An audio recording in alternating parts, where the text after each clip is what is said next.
सभी साथियों को नमस्कार, राम राम और खमागनी। तो आप सभी विद्यार्थियों का हमारे YouTube चैनल पर हार्दिक स्वागत है। आज हम कक्षा 10 रोजगार कौशल की बुक का इकाई नंबर 2 का सत्र नंबर 5 पढ़ने जा रहे हैं, जिसका नाम है समय विनियमन और समय का प्रबंधन, अर्थात self regulation and time management. समय प्रबंधन और इसका महत्व, time management and its importance. तो चलिए शुरुआत करते हैं सत्र नंबर 5 से। समीर बहुत ही आलसी लड़का था और हमेशा चीज़ों को स्थगित कर देता था। स्थगित करना क्या होता है अभी? रोक देना या टाल देना। रोक देना या टाल देना। उनके पिता ने उन्हें समय के मूल्य को समझाने की कोशिश की। समीर ने अपने पिता से वादा किया कि वह अपने कार्यों को कभी स्थगित नहीं करेगा। एक दिन उसने एक गायन प्रतियोगिता में पहला पुरस्कार जीता। उसे उसी दिन पुरस्कार प्राप्त करने के लिए कहा गया था। यानी जिस दिन उसने पुरस्कार जीता था उसी दिन उसे पुरस्कार प्राप्त करने के लिए कहा गया था। उसने परवाह नहीं की और अगले दिन पुरस्कार लेने गया, लेकिन पुरस्कार अब उसके लिए बेकार था, क्योंकि यह पिछले दिन के सर्कस शो का टिकट था। उस दिन समीर ने एक महत्वपूर्ण सबक सीखा, समय पर चीज़ों को करने का महत्व, अर्थात टाइम मैनेजमेंट। तो इससे हमें क्या शिक्षा मिलती है? इससे हमें यह शिक्षा मिलती है कि हमें आज का काम आज ही करना चाहिए, हमें कल पर निर्भर नहीं रहना चाहिए। ठीक है,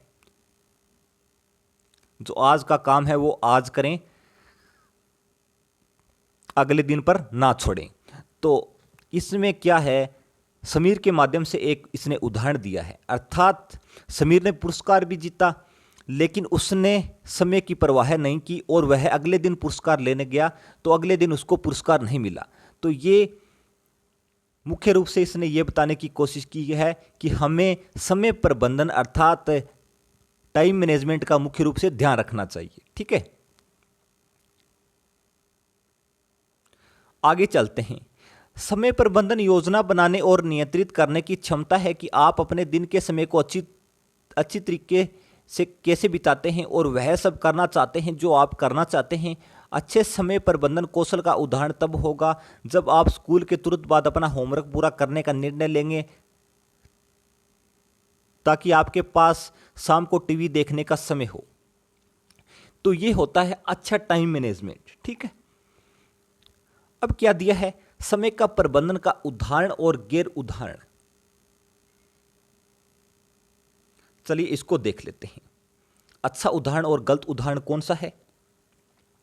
पहला है, समीरा के माध्यम से एक उदाहरण दिया है। समीरा हमेशा स्कूल में समय की पाबंद है। उसका एक नियमित शेड्यूल है जिसका वह रोजाना पालन करती है। वह पहले से ही अध्ययन और खेलने के लिए योजना बनाती है। अर्थात समीरा क्या है कि समय की पूरी पाबंद है और उसका एक नियमित शेड्यूल है जिसका वह रोजाना पालन करती है। वह पहले से अध्ययन और खेलने के लिए एक योजना बनाती है। ठीक है, यानी उसका टाइम मैनेजमेंट सही है। क्या है? टाइम मैनेजमेंट बिल्कुल सही है। दूसरा उदाहरण दिया है निशा।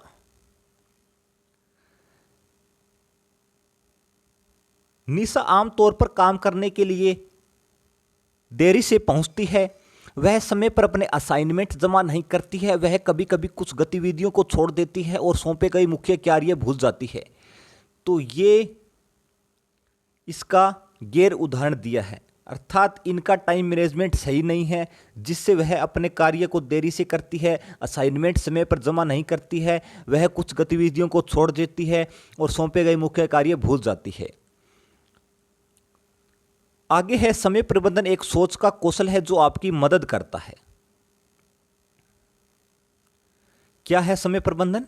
एक सोच का कौशल है जो आपकी मदद करता है, इन चीजों में आपकी मदद करता है। चलिए देखते हैं कौन कौन सी चीजें हैं। समय पर कार्य को पूर्ण करना, एक दैनिक समय सारणी बनाना, अच्छा अनुमान लगाएं कि आपको कुछ करने में कितना समय लगेगा, समय पर होमवर्क और असाइनमेंट सबमिट करें, एक दिन के दौरान समय बर्बाद ना करें। फिर दिया है प्रभावी समय प्रबंधन के लिए 4 चरण दिए हैं, तो ये हमारे लिए परीक्षा की दृष्टि से मोस्ट इंपॉर्टेंट रहेंगे भी। ठीक है, परीक्षा की दृष्टि से मोस्ट इंपॉर्टेंट रहने वाले हैं। चलिए देखते हैं, इनको अच्छी तरीके से पढ़ते हैं। प्रभावी समय प्रबंधन के 4 चरण। पहला चरण है व्यवस्थित करें। हम अपने दिन की गतिविधियों की योजना बनाते हैं। हम एक समय सारणी बनाते हैं जिसका हम अनुसरण करते हैं। हम अपने आसपास और अध्ययन की मेज को साफ और गंदगी मुक्त रखते हैं। हम चीज़ों को वापस वहीं रखते हैं जहां वे हैं। इससे हमें समय बचाने में मदद मिलती है, अर्थात व्यवस्थित करना कोई चीज़ को। दूसरा चरण है प्राथमिकता। हम किए जाने वाले कार्यों की एक सूची बनाते हैं जिससे हमारी सभी गतिविधियां होती हैं और हम उन्हें महत्व के क्रम में रैंक करते हैं। उदाहरण के लिए आप सबसे महत्वपूर्ण कार्य के रूप में होमवर्क करना रैंक कर सकते हैं। इससे हमें सबसे महत्वपूर्ण कार्य पहले करने में मदद मिलती है और यह भी पता चलता है कि क्या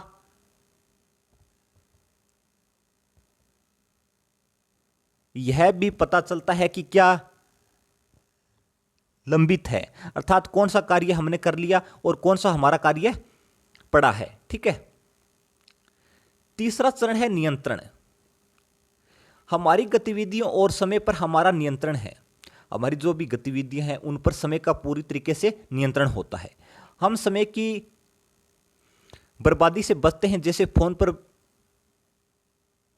पर बातें करना, गपशप करना इत्यादि। अंतिम है पथ अर्थात राह। चरण नंबर 4, पथ या राह। हम इसे पहचानते हैं और ध्यान देते हैं कि हमने अपना समय कहाँ बिताना है।